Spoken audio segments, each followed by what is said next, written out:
Okay, so now we're going to talk about feeding babies. We're going to divide this into first 6 months and second 6 months because there's some differences. So in the first 6 months, breastfeeding is preferred. It's the default method of feeding an infant. If the parent doesn't want to breastfeed, if they are unable to breastfeed, or if the infant's unable to breastfeed, the acceptable substitute is iron fortified commercial infant formula. Okay. So for parents who are going to breastfeed in the newborn period, we recommend that they breastfeed on demand. That means every time the baby wants to nurse, they get put to the breast. That's because the more they nurse, the more milk is made. So in the early days, especially, having the baby at the breast a lot of the time increases milk production. In the newborn period, they may even need to wake them up if they've slept more than a couple hours. So they may get guidance. You need to wake them up every 2 hours or every 3 hours to make sure they're at least getting fed that often. But if they want to nurse more often than that, then allow it. Now, that does sometimes cause some nipple soreness. And so we need to make sure that that is being managed to allow the nipples to heal. Breastfed babies need to be fed more frequently than formula-fed babies because breast milk is digested more quickly. Breast milk is also flavored by foods eaten by the mother. And as they get older, sometimes mothers figure out, well, they don't like what I ate when I eat this, but they love this food. So breast milk is actually, the flavor is actually a little different. The composition also changes from day to day and over time to meet the infant's needs. Breast milk is produced on a supply and demand basis. The more the baby nurses, the more milk will be produced. Sometimes parents have been told if you let the baby nurse too much, you'll run out of milk. Or that they are spoiling the baby by feeding them too frequently. The reality is the more they nurse, the more milk they're going to make. Okay. When an infant is approaching a growth spurt, they're going to nurse longer and more frequently. So sometimes parents hit that spot and they're like, wait, maybe my milk's dried up. So consider potentially a growth spurt. Vitamin D and B12 may need supplementation in breastfed babies. Iron supplementation or iron fortified foods may be needed after 4 months. There are a couple of things that sometimes parents are not prepared for. This is not in a lot of the literature until you get really deep into breastfeeding sites, because it's not, it's not necessarily, it hasn't been taught previously.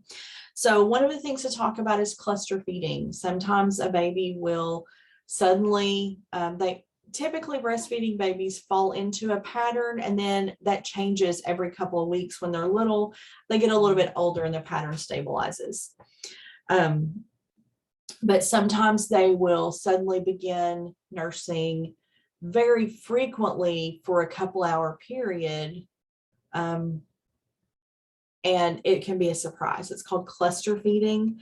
So they might want to nurse nurse for 30 minutes, off for 15, want to nurse again. And they may do that for 2 or 3 hours where it feels like you're just wanting to nurse constantly.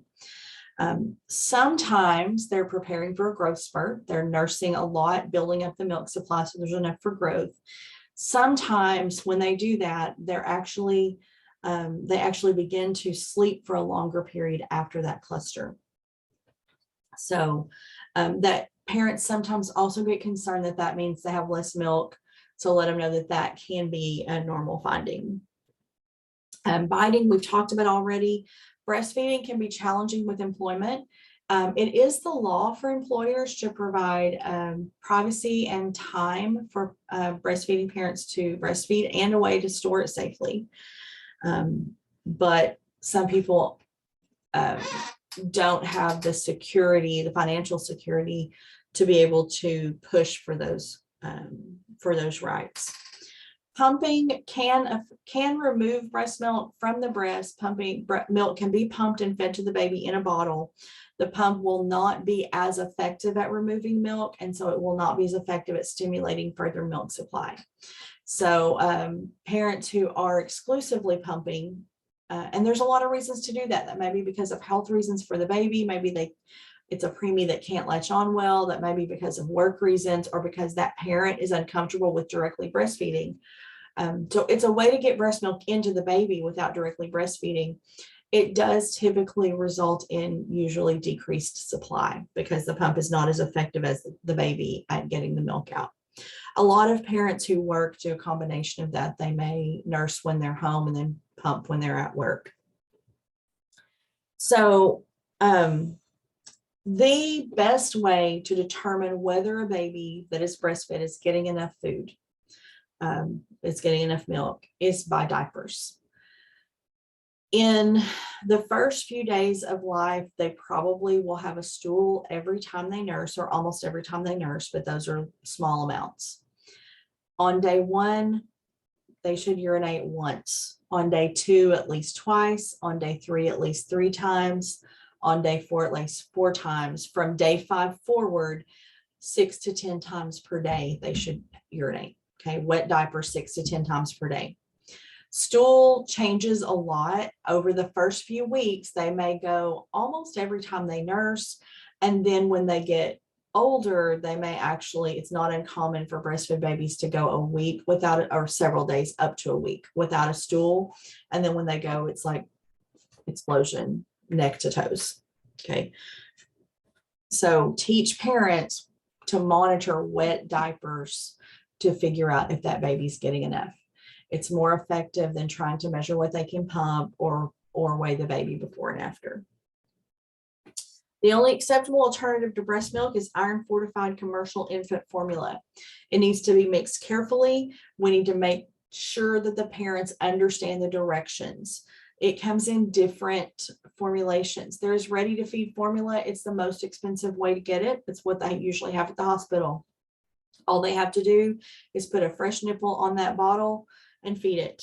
Okay. They need to know how long that bottle is good for. So look at if the baby's fed out of it, it needs to be discarded. Okay. Once it's open, once the baby's fed out of it, it doesn't need to be saved for the next feeding. So that's why those usually come in 2-ounce bottles. So we're not wasting as much. Concentrate, there's liquid concentrate that is open and mixed 1-to-1 with water. It's a little bit less expensive. It's a lot of work because it has to be mixed and then refrigerated, and then it can only stay good for so long. So I don't see it used as much. The most common that you'll see is powder. Powder formula is probably not appropriate for preemies because there are some small infection risk with that powder. They typically don't affect full-term healthy newborns, but at-risk newborns may not get powder formula. Powder formula, typically the concentration is 1 scoop to 2 ounces of water. The scoop is included in the can. They need to measure it with that scoop and not anything else. The most common mistake parents make is to put a scoop of formula in the bottle and then fill the line to 2 ounces. That formula is too concentrated. So it's going to be hard on their kidneys. It may cause some diarrhea or constipation. We want them to put 2 ounces in the bottle and then add 1 level scoop of formula and shake it up. And that's really, really important. And like I said, that's the most common error, is putting the powdered formula in the bottle and then adding the water. Formula doesn't necessarily need to be sterilized. Ready to feed formula is sterile when it's opened. Concentrate needs to be mixed with sterile water, or needs to be, if the tap water is safe, it needs to be fed within a certain time frame after it's mixed. Powder, it can be mixed. If it doesn't have to be sterilized as long as it's mixed and fed at that time. If it's mixed ahead of time, then it might need to be sterilized. Same thing for bottles. Bottle sterilization is typically not needed for most healthy babies anymore. They can be washed in the dishwasher. They can be hand washed. The bottle just needs to be clean. If the family is concerned about the safety of their water supply, then bottled water can be used to mix baby formula. Formula should not be, or breast milk should not be warmed in the microwave. It can develop hot spots. So the outside of the bottle could feel cool, but there could be boiling formula inside and cause severe burns. So some other things about feeding in the first 6 months. Babies under a year old should not get unmodified cow's milk. Okay, so just cow's milk. Sometimes people will say give the baby skim milk because it looks more like breast milk. It actually is even worse. It has too much protein and too little fat. It also doesn't have enough iron, zinc, or vitamin C. So cow's milk is not adequate to feed baby humans. Honey and syrup should not be given in the first 12 months because of the risk of infant botulism. Infants under 6 months should not be given free water. Just plain water should not be fed to any infant under 6 months old. And that's because if we add a bunch of water in, we dilute their sodium level, they can develop water intoxication. Sometimes that happens when parents are trying to dilute the formula to make it last longer because formula is expensive. They end up with too much water and water intoxication. Parents should be taught to avoid juice and non-nutritive drinks like Kool-Aid, pop, tea, things like that. They're excess sugar and calories, and what happens is the babies will take less breast milk or formula because it's being replaced with those things. So they don't have enough calories, or they don't have enough nutrients. They have too much sugar. They may have more calories, but they're not actually, they actually are losing nutrition because they're replacing feeds with it. The extrusion reflex is when you put something in a young baby's mouth, they stick their tongue out. You put something in their mouth, they go. Anybody that's tried to feed a really small baby, they spit it back out at you. That is a protective reflex to help prevent aspiration choking. That extrusion reflex goes away somewhere around 4 to 6 months. We advise parents avoid adding any other foods to the diet before 4 to 6 months. I know that a lot of you were fed before you were 4 months old. The more current recommendation is 6 months. Okay. I know that a lot of us were fed before we were 4 to 6 months old. That is not recommended. There's a risk of there's an increased risk of allergy, and babies also don't really digest other foods well in the first 6 months of life. And so they're taking in this stuff that they don't digest as well. It may upset their stomachs, and it also takes the place of some of the breast milk or formula they should be getting. Size does not change that recommendation. Okay. Breast milk or formula for the first 6 months. That's it. Nothing else. Okay. In the next recording, we'll talk about the second 6 months of life.